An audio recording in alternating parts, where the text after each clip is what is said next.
Hi hello everyone, welcome back to Shikshanave Shakti YouTube channel. ಇಂದು ಈ ವಿಡಿಯೋದಲ್ಲಿ ಹೊಸದಾಗಿ ನೇಮಕಾತಿಗಾಗಿ ಅಧಿಸೂಚನೆಯನ್ನು ಪ್ರಕಟಿಸಿ ಅರ್ಹ ಅಭ್ಯರ್ಥಿಗಳಿಂದ ಅರ್ಜಿಗಳನ್ನು ಆಹ್ವಾನಿಸಲಾಗಿದೆ. ಈ ಅಧಿಸೂಚನೆಗೆ ಸಂಬಂಧಿಸಿದ ಅಂದ್ರೆ ಇಲ್ಲಿ ಯಾವ ಯಾವ ಹುದ್ದೆಗಳು ಖಾಲಿ ಇವೆ ಹಾಗೂ ಈ ಹುದ್ದೆಗಳಿಗೆ ಅರ್ಜಿಗಳನ್ನು ಸಲ್ಲಿಸಲು ಶೈಕ್ಷಣಿಕ ವಿದ್ಯಾರ್ಹತೆಗಳೇನು ಹಾಗೂ ಈ ಹುದ್ದೆಗಳಿಗೆ ನಿಗದಿಪಡಿಸಿದ ವೇತನ ಶ್ರೇಣಿ ಏನು, ಹೀಗೆ ಮುಂತಾದ ವಿವರವಾದ ಮಾಹಿತಿಗಳನ್ನ ಸಮಗ್ರವಾಗಿ ಈ ವಿಡಿಯೋದಲ್ಲಿ ತಿಳಿದುಕೊಳ್ಳೋಣ. ಈ ವಿಡಿಯೋನ ಸ್ಕಿಪ್ ಮಾಡದೆ ಕೊನೆವರೆಗೂ ನೋಡಿ. ಅದಕ್ಕೂ ಮೊದಲು ಯಾರೆಲ್ಲ ನಮ್ಮ ಚಾನಲ್ ಅನ್ನ ಸಬ್ಸ್ಕ್ರೈಬ್ ಮಾಡ್ಕೊಂಡಿಲ್ಲ ಈ ಕೂಡಲೇ ನಮ್ಮ ಚಾನಲ್ ಅನ್ನ ಸಬ್ಸ್ಕ್ರೈಬ್ ಮಾಡ್ಕೊಳ್ಳಿ. ಹಾಗೆ ಪಕ್ಕದಲ್ಲಿ ಕಾಣುವ ಬೆಲ್ ಐಕನ್ ಅನ್ನ ಪ್ರೆಸ್ ಮಾಡಿ ಆಲ್ ಅಂತ ಸೆಟ್ ಮಾಡ್ಕೊಳ್ಳಿ. ಇದರಿಂದ ನಾವು ಅಪ್ಲೋಡ್ ಮಾಡುವಂತಹ ಎಲ್ಲಾ ವಿಡಿಯೋ ಮಾಹಿತಿಗಳನ್ನ ತಾವು ನಿರಂತರವಾಗಿ ಪಡೆಯಬಹುದು. ಬನ್ನಿ ತಡ ಮಾಡದೆ ವಿಡಿಯೋನ ಪ್ರಾರಂಭಿಸೋಣ. ಅದರಂತೆ ಈ ವಿಡಿಯೋನ ಲೈಕ್ ಮಾಡಿ, ಶೇರ್ ಮಾಡಿ, ಕಮೆಂಟ್ ಮಾಡಿ ನಮ್ಮ ಚಾನಲ್ಗೆ ಸಪೋರ್ಟ್ ಮಾಡ್ತಾ ಇರಿ. ಈಗಾಗಲೇ ತಮಗೆ ಗೊತ್ತಿರುವಂತೆ BEML ನಲ್ಲಿ ಒಟ್ಟು 362 ಆಪರೇಟರ್ ಹುದ್ದೆಗಳಿಗೆ ಅರ್ಜಿಗಳನ್ನ ಆಹ್ವಾನಿಸಲಾಗಿದೆ.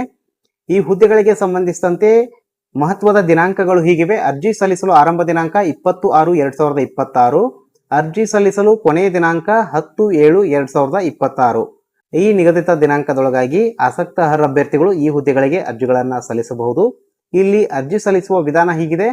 ಆನ್ಲೈನ್ ಮೂಲಕ ಇಲ್ಲಿ ಅರ್ಜಿಗಳನ್ನ ಈ ಹುದ್ದೆಗಳಿಗೆ ಸಲ್ಲಿಸಬಹುದಾಗಿದೆ. ಇಲ್ಲಿ ಆಫ್ಲೈನ್ ಮೂಲಕ ಅರ್ಜಿಗಳನ್ನ ಸಲ್ಲಿಸಲು ಅವಕಾಶವಿರುವುದಿಲ್ಲ. ಈ ಹುದ್ದೆಗಳಿಗೆ ಸಂಬಂಧಿಸಿದಂತೆ ಅರ್ಜಿ ಶುಲ್ಕ ಹೀಗಿದೆ. GM, OBC, EWS ಪ್ರವರ್ಗದ ಅಭ್ಯರ್ಥಿಗಳಿಗೆ ಇಲ್ಲಿ 200 ರೂಪಾಯಿಗಳ ಅರ್ಜಿ ಶುಲ್ಕವನ್ನ ನಿಗದಿಪಡಿಸಲಾಗಿದೆ. ಅದರಂತೆ SC, ST ಅಭ್ಯರ್ಥಿಗಳಿಗೆ ಇಲ್ಲಿ ಯಾವುದೇ ರೀತಿಯ ಅರ್ಜಿ ಶುಲ್ಕವಿರುವುದಿಲ್ಲ. ಶುಲ್ಕ ವಿನಾಯಿತಿಯನ್ನ ಇಲ್ಲಿ ನೀಡಲಾಗಿರುತ್ತದೆ. ಈ ಹುದ್ದೆಗಳಿಗೆ ಸಂಬಂಧಿಸಿದಂತೆ ವಯೋಮಿತಿ ಹೀಗಿದೆ. GM, EWS ಪ್ರವರ್ಗದ ಅಭ್ಯರ್ಥಿಗಳಿಗೆ ಇಲ್ಲಿ ಗರಿಷ್ಠ ವಯಸ್ಸು 29 ವರ್ಷಗಳು, OBC ಪ್ರವರ್ಗದ ಅಭ್ಯರ್ಥಿಗಳಿಗೆ 32 ವರ್ಷಗಳು, SC, ST ವರ್ಗದ ಅಭ್ಯರ್ಥಿಗಳಿಗೆ ಇಲ್ಲಿ 34 ವರ್ಷಗಳು. ಈ ನಿಗದಿತ ವಯಸ್ಸಿನೊಳಗಿನ ಅಭ್ಯರ್ಥಿಗಳು ಈ ಹುದ್ದೆಗಳಿಗೆ ಅರ್ಜಿಗಳನ್ನ ಸಲ್ಲಿಸಬಹುದು. ಇಲ್ಲಿ ವಯೋಮಿತಿ ಸಡಿಲಿಕೆಗೆ ಅವಕಾಶವಿದ್ದು applicable as per notification download ಮಾಡಿಕೊಂಡು ತಮಗೆ ಸಂಬಂಧಿಸಿದ ವಯೋಮಿತಿ ಸಡಿಲಿಕೆಯನ್ನ ಇಲ್ಲಿ ನೋಡ್ಕೊಳ್ಬಹುದಾಗಿದೆ. ಅದರಂತೆ ಈ ಹುದ್ದೆಗಳಿಗೆ ಸಂಬಂಧಿಸಿದ ವಿದ್ಯಾರ್ಹತೆ, ಶೈಕ್ಷಣಿಕ ವಿದ್ಯಾರ್ಹತೆ ಹೀಗಿದೆ. ಇಲ್ಲಿ ITI ಪಾಸ್ ಆದಂತಹ ಅಭ್ಯರ್ಥಿಗಳು ಅರ್ಜಿಗಳನ್ನ ಸಲ್ಲಿಸಬಹುದು. ಅಲ್ಲಿ ಮೆನ್ಷನ್ ಮಾಡಿದಂತಹ ಟ್ರೇಡ್ಗಳಿಗೆ ಸಂಬಂಧಿಸಿದಂತೆ ITI ಅನ್ನ ಮುಗಿಸಿರಬೇಕಾಗಿರುತ್ತದೆ. ವೇತನ ಶ್ರೇಣಿ ಹೀಗಿದೆ. ಈ ಹುದ್ದೆಗಳಿಗೆ ಆಯ್ಕೆಯಾಗಿ ನೇಮಕವಾಗುವಂತಹ ಅಭ್ಯರ್ಥಿಗಳಿಗೆ ಇಲ್ಲಿ ಮಾಸಿಕವಾಗಿ ಅಂದ್ರೆ ಮಂತ್ಲಿ 16,900 ರೂಪಾಯಿಗಳ ವೇತನವನ್ನ ನೀಡಲಾಗುತ್ತದೆ. ಹಾಗೆ ಇಲ್ಲಿ ನೇಮಕವಾಗುವಂತಹ ಅಭ್ಯರ್ಥಿಗಳಿಗೆ ಉದ್ಯೋಗ ಸ್ಥಳ, ಜಾಬ್ ಲೊಕೇಶನ್ ಹೀಗಿದೆ. ಇಲ್ಲಿ ನೇಮಕವಾಗುವಂತಹ ಅಭ್ಯರ್ಥಿಗಳಿಗೆ ಕರ್ನಾಟಕದ ಬೆಂಗಳೂರಿನಲ್ಲಿ ಉದ್ಯೋಗವನ್ನ ನೀಡಲಾಗುತ್ತದೆ. ಅವರು ಇಲ್ಲಿ ಕೆಲಸ ಮಾಡಬೇಕಾಗುತ್ತದೆ, ಕರ್ನಾಟಕದಲ್ಲಿ ಕೆಲಸವನ್ನ ಮಾಡಬೇಕಾಗುತ್ತದೆ. ಈ ಹುದ್ದೆಗಳಿಗೆ ಸಂಬಂಧಿಸಿದಂತೆ ಆಯ್ಕೆ ವಿಧಾನ ಹೀಗಿದೆ. ಆಯ್ಕೆ ಪ್ರಕ್ರಿಯೆ BML ಆಪರೇಟರ್ ಆಯ್ಕೆ 3 ಹಂತದಲ್ಲಿ ನಡೆಯುತ್ತದೆ. ಹಂತ 1 ಇಲ್ಲಿ CBT ಎಕ್ಸಾಮ್ ಅನ್ನ ನಡೆಸಲಾಗುತ್ತದೆ. ಕಂಪ್ಯೂಟರ್ ಬೇಸ್ಡ್ ರಿಟರ್ನ್ ಟೆಸ್ಟ್ ಇರುತ್ತದೆ. ಎರಡನೇ ಹಂತದಲ್ಲಿ ದಾಖಲೆಗಳ ಪರಿಶೀಲನೆ ಇರುತ್ತದೆ. ಇಲ್ಲಿ ರಿಟರ್ನ್ ಟೆಸ್ಟ್ ನಲ್ಲಿ ಮೆರಿಟ್ ಆಧಾರದ ಮೇಲೆ ಆಯ್ಕೆಯಾದ ಅಭ್ಯರ್ಥಿಗಳ ಮೂಲ ದಾಖಲೆಗಳನ್ನ ಪರಿಶೀಲನೆಯನ್ನ ಮಾಡಲಾಗುತ್ತದೆ. ಮೂರನೇ ಹಂತದಲ್ಲಿ ಪ್ರೀ ಎಂಪ್ಲಾಯ್ಮೆಂಟ್ ಮೆಡಿಕಲ್ ಎಕ್ಸಾಮಿನೇಷನ್ ಇರುತ್ತದೆ. ನಂತರ ಅಂತಿಮ ಪಟ್ಟಿಯನ್ನು ಪ್ರಕಟಿಸಲಾಗುತ್ತದೆ. ಇನ್ನ ಆಯ್ಕೆ ಪ್ರಕ್ರಿಯೆಗೆ ಸಂಬಂಧಿಸಿದಂತೆ ಇಲ್ಲಿ ರಿಟರ್ನ್ CBT ಟೆಸ್ಟ್ ಏನಿದೆ ಅಲ್ಲ, ಇಲ್ಲಿ 100 ಪ್ರಶ್ನೆ 2 ಗಂಟೆ ಇರುತ್ತವೆ.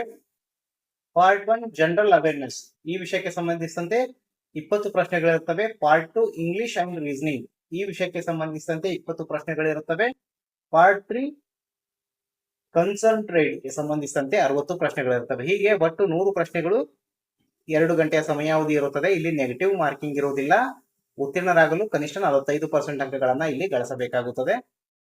ಹಾಗೆ SC, ST, PWD ಅಭ್ಯರ್ಥಿಗಳು ಇಲ್ಲಿ ಉತ್ತೀರ್ಣರಾಗಲು ಕನಿಷ್ಠ 40% ಅಂಕಗಳನ್ನ ಗಳಿಸಬೇಕಾಗುತ್ತದೆ.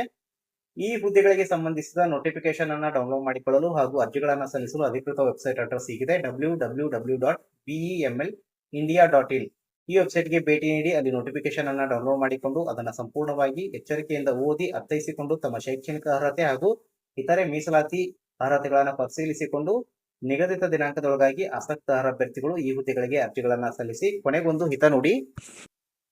ಸಾಧನೆ ಮಾಡಬೇಕೆಂದು ದೃಢ ನಿಶ್ಚಯ ಮಾಡಿಕೊಂಡರೆ ಸಣ್ಣ ಪುಟ್ಟ ಸೋಲುಗಳು ಎಂದು ನಮ್ಮನ್ನು ಕುಗ್ಗಿಸಲಾರವು ಎಂದು ಕನ್ನಡದಲ್ಲಿ ಪ್ರಸಿದ್ಧ ಉಕ್ತಿಯೊಂದಿದೆ. ಈ ಮಾತಿನ ತಾತ್ಪರ್ಯ ಇಷ್ಟೇ: ಸಾಧಿಸ ಹೊರಟವನಿಗೆ 1000 ಸವಾಲುಗಳು ಎಂಬ ಮಾತಿನಂತೆ ಸಾಧನೆ ಮಾಡಬೇಕೆಂದು ದೃಢ ನಿಶ್ಚಯ ಮಾಡಿಕೊಂಡವನಿಗೆ ಸಾಧನೆಯ ಮಾರ್ಗದಲ್ಲಿ ಕೆಲವು ತೊಡಕುಗಳು, ಸಣ್ಣ ಪುಟ್ಟ ಅಸಮಾಧಾನ, ಅತೃಪ್ತಿ, ಸಣ್ಣ ಪುಟ್ಟ ಸೋಲುಗಳು ಎದುರಾಗುವುದು ಸಹಜ. ಆದರೆ ಗಟ್ಟಿ ನಿರ್ಧಾರದಿಂದಾಗಿ ಅವನ ಆತ್ಮಬಲ, ಆತ್ಮವಿಶ್ವಾಸ ಹಾಗೂ ಅವನ ಅರಿವಿನಿಂದಾಗಿ ಅವನು ಸ್ಥಿರವಾಗಿರುತ್ತಾನೆ. ಅವನ ಆತ್ಮವಿಶ್ವಾಸ ಎಂದಿಗೂ ಕುಗ್ಗಲಾರದು. ಅವನು ಸಾಧನೆಯ ಶಿಖರವನ್ನು ತಲುಪಿಯೇ ತಲುಪುತ್ತಾನೆ ಎಂಬುದು ಈ ಮಾತಿನ ತಾತ್ಪರ್ಯವಾಗಿದೆ.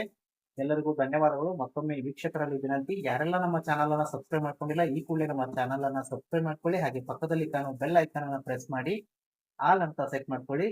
ಈ ವಿಡಿಯೋನ ಲೈಕ್ ಮಾಡಿ, ಶೇರ್ ಮಾಡಿ, ಕಮೆಂಟ್ ಮಾಡಿ. ಮುಂದಿನ ವಿಡಿಯೋದಲ್ಲಿ ಭೇಟಿಯಾಗೋಣ. ಅಲ್ಲಿವರೆಗೂ ಜೈ ಹಿಂದ್, ಜೈ ಕರ್ನಾಟಕ.